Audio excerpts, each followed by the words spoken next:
Welcome to Simpler Bible, a daily journey to biblical understanding. Can you believe we are on episode 100? This is amazing. We are so grateful that you have been on this ride with us. Today, we're going to look at Psalm 14 and Psalm 53, and you're going, Ryan, why in the world are we doing 14 and 53? Those are really far apart. Yesterday we did 1 and 2. They were right next to each other. You're right. They're very far apart. But the reason we're looking at them is because they both say the same thing. And we want to be able to see how this fits in with the New Testament because Paul uses these texts that we're going to look at today over in Romans. So today's episode is called The Fool, and it is Psalm 14 and Psalm 53. And we will jump over to Romans 3 in just a moment. Here's what Psalm 14 says. The fool says in his heart, there is no God. They are corrupt. They do abominable deeds. There is none who does good. The Lord looks down from heaven on the children of man to see if there are any who understand, any who seek after God. So he's looking for anyone who understands, anyone who's seeking after God. They have all turned aside. Together they have become corrupt. There is no one who does good, not even one. No one is doing good, not even one. So this is a text that you want to go to when somebody goes, well, I think people are basically good, don't you? The Bible does not think that people are basically good. The Bible thinks that there is no one who is good, not even one. And we'll get to that in just a moment. Because you could argue here, well, he's just talking about Israel, but we'll see in a moment that that's not the case. Have they no knowledge, all the evildoers who eat up my people as they eat bread and don't call upon the Lord? There they are in great terror, for God is with the generation of the righteous. I love that. God is with the generation of the righteous. You would shame the plans of the poor, but the Lord is his refuge. Oh, that salvation for Israel would come out of Zion. And it does, right? Salvation comes out of Zion. Zion's the other name for Jerusalem. And then we also know that there's a heavenly Zion, a heavenly Jerusalem in which Christ dwells. So, oh, that salvation for Israel would come out of Zion. When the Lord restores the fortunes of his people, let Jacob rejoice, let Israel be glad. So that's Psalm 14. Now, Psalm 53, same thing. I told you, same thing. The fool says in his heart, there is no God. They are corrupt, doing abominable deeds, iniquity. There is none who does good. God looked down from heaven upon the children of man to see if there were any who understand, who seek after God. They have all fallen away. They have become together corrupt. There is no one who does good, not even one. Have those who work evil no knowledge, who eat up my people as they eat bread and don't call upon God? There they are in great terror where there is no terror. For God scatters, this is where it gets a little bit different. God scatters the bones of him who encamps against you. You put them to shame, for God has rejected them. Oh, that salvation for Israel would come out of Zion. So there's that again.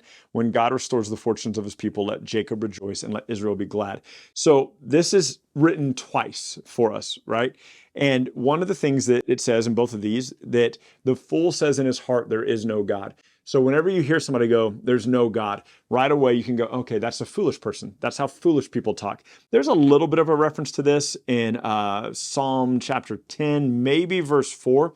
So the fool says there's no God. It's kind of the same thing, but it doesn't repeat nearly as well as Psalm 14 and Psalm 53. Obviously, they're meant to be kind of the same exact concept. And so the fool in his heart says there's no God. There is no one who is good. There is no one who is righteous. There is no one who seeks after God. Behold, not one. Now, let's jump over to Romans chapter 3. And Romans, man, we're going to get to Romans, so I'm not going to tell you the whole story of Romans right now, but we're going to be in Romans in like 8 months or not 8 months, but like 6 or 7 months. So Romans 1 through 2 is God showing Paul, or Paul's telling the people that everyone is a sinner. Jews and Gentiles both are sinners, okay? And then the beginning of chapter 3, so the beginning of chapter 3, we'll call it 3a, is also talking about this, how Jews and Gentiles are sinners. The last half of 3b, is talking about how righteousness comes by faith. And so Paul is making an argument that the Jews and the Gentiles are all sinners, and that the Jews and the Gentiles all are righteous through faith. And that's a nutshell version of what Paul's talking about in Romans. We will go into a lot more detail when we get there, and I'll remind you of these Psalms. But here's what Paul says in Romans 3. What then? Are we Jews any better off? Not at all. For we have already charged that both Jews and Greeks are under sin. All Jews and all Gentiles are sinners.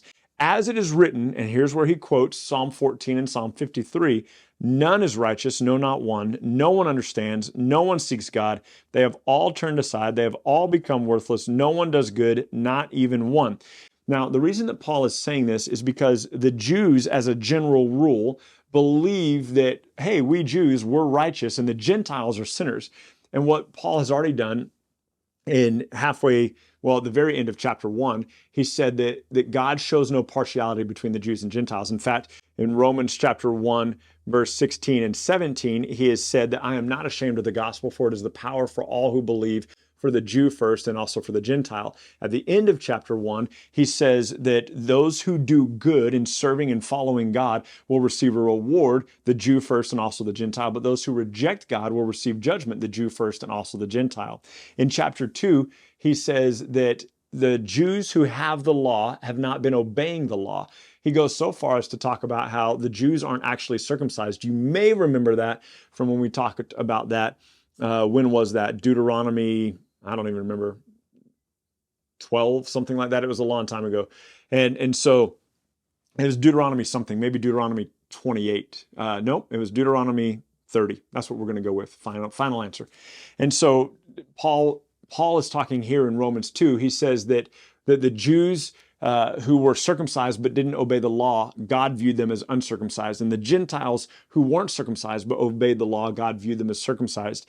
And so he asked this question in Romans 3:1. He goes, what advantage has the Jew? What advantage is circumcision? He goes, much in every way, but are the Jews better off than the Gentiles? No. Jews and Gentiles alike are both in need of a Savior. Jews and Gentiles alike both fall into this category of Psalm 14 and Psalm 53. There is no one who is righteous on their own. There is no one who is seeking after God. There is no one who does good. Behold, not one. How many of you have heard somebody say, let's see if I can draw this really quickly. It's going to be really garbage and I'm going to hate it forever, but I didn't think to do this earlier, right? So here we've got this silhouette of a man. And you're going, that is not a silhouette of a man. And right now, my sister Jessie, who mocked me on one of my earlier drawings from Genesis 1, she was like, yeah, that was pretty dumb. So what people do is they think like this. They go, oh, there's this God-shaped hole in all of us. I'm putting the cross because it's going to take me less time than to write out the word God and then fill it in. So what people do is they say, oh, there's this God-shaped hole in all of us, that all of us are seeking after God. All of us are looking for God. All of us are wanting God. No, we're not. So no one understands. No one seeks after God, not even one. No one is looking for God. It's amazing to me how many times this works its way into kind of our evangelistic techniques. And we're like, look, everybody has a God-shaped hole or a God-shaped vacuum in their life. They're trying to fill it with all these other things, all these different kinds of sins. And the only thing that can fill that hole in your heart is God. No one's looking for that. No one is. Everyone has turned aside. Everyone is doing their own thing. Everyone is pursuing their own agenda, their own self, until God comes in and changes them. Paul gets more graphic about it. He says, so not only, he's just quoted Psalm 14 and Psalm 53, and he goes, no one is righteous, no one is good, they're all contrary to God. And he says this, he goes, their throat is an open grave, they use their tongues to deceive. That's from Psalm 5, verse 9. The venom of asps is under their lip. An asp is a small snake. The venom of asps is under their lips. Wow, under their lips. That's not fun to say. That's hard. Asps and lips. See, I'm doing it again. That's from Psalm 140, verse 3. Their mouth is full of curses and bitterness. That's Psalm 10, verse 7. Their feet are swift to shed blood. That's Isaiah 59, 71. And there is no fear of God before their eyes. That's Psalm 36, 1.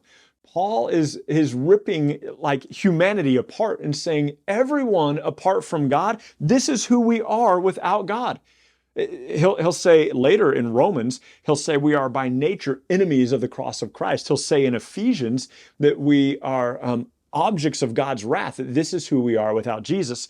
So this idea that mankind is basically good, this idea that mankind is really generally okay and seeking after God, the Bible does not agree with it. Paul certainly does not agree with it.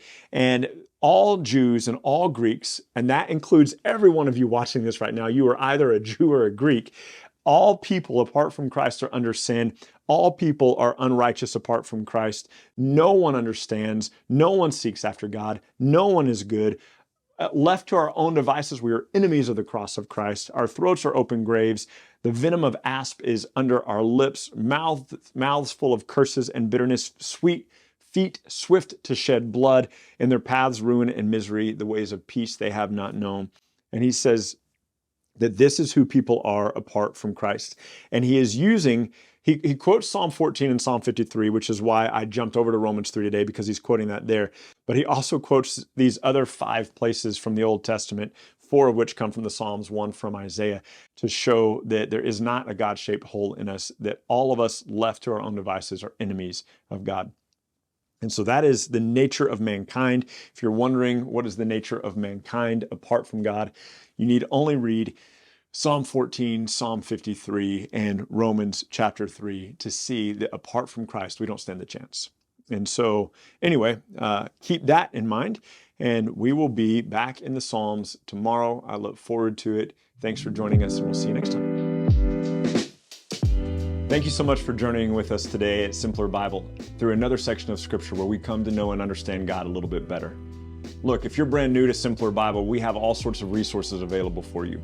Go to our website, simplerbible.com, and there you can find these videos, you can find our podcast, you can find links to our social media, and you can even find a blog post with additional scriptures if you want to go into a little bit more study than we had time to cover in this podcast and video today. We hope that this tool will be exactly that for you, a tool. Not something that replaces your daily walk with God, but something that enhances your daily walk with God and helps you to know and enjoy Him more. Thank you so much for being part of this, and we'll see you again tomorrow.